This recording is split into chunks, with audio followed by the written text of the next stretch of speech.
So Digby, reasons to celebrate, do you think, for the business community out there? I don't think celebrate. I don't think that's the right word. Reason to think, yeah, this is all going in the right direction. I think that's absolutely right.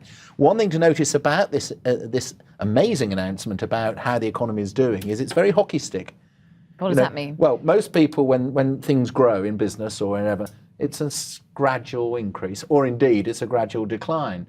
Well, we went into this recession like that in 2008, and we're coming out of it like that. I mean, these figures have just telescoped everything into a much shorter period of time, which is good news for everybody watching this. Sustainable? It's good news. Oh, definitely sustainable. I'll tell you why it's sustainable.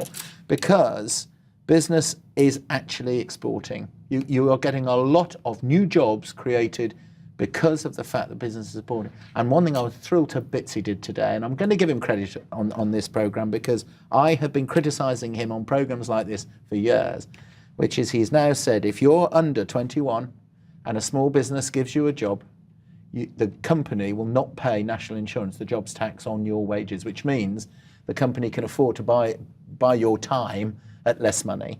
You'll get the same money, but it'll cost the business less. He's responded at last, because that's a big, big issue in the high street and a big issue in the local environment. I'm thrilled to bits about that. If I could just say one thing we mustn't do, and you did use the word celebrate, there's a long, long way to go with this.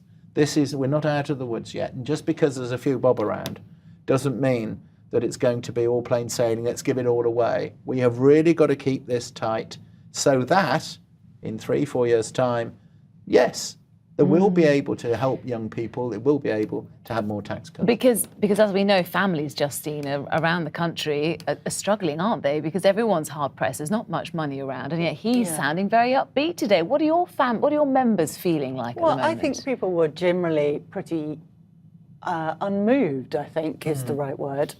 There's nothing substantial that really eases people's concerns about the cost of living that they're feeling in their pockets. They see their, older members or mums don't see their children struggling to get employment, struggling to buy a house, wondering if their children are actually going to be better off than they are. It looks like not. And there was nothing substantial in this statement that changed any of that. So it was all we're told really is that we're going to have to work for longer, which I think everyone is resigned to. We all know we're living longer.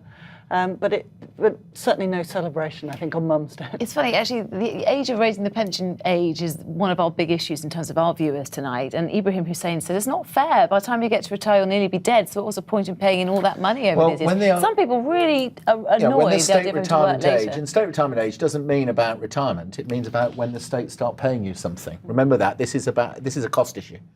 So at the end of the day, in 1925, the state retirement age was set at 65 in 1925, and 10% of the population reached that age. So there was never enough money to pay pensions. It's just that no one ever lived long enough to find out, frankly. Just very briefly, Justin, if you were the Chancellor, what would you do? Just very quickly. I think the big concern amongst our users is childcare. I think they fiddled with marriage tax allowance. They fiddled with school meals, which, some people welcome, some don't. But actually, they haven't addressed the real issue, which is the cost of living, and childcare is a huge cost for our members.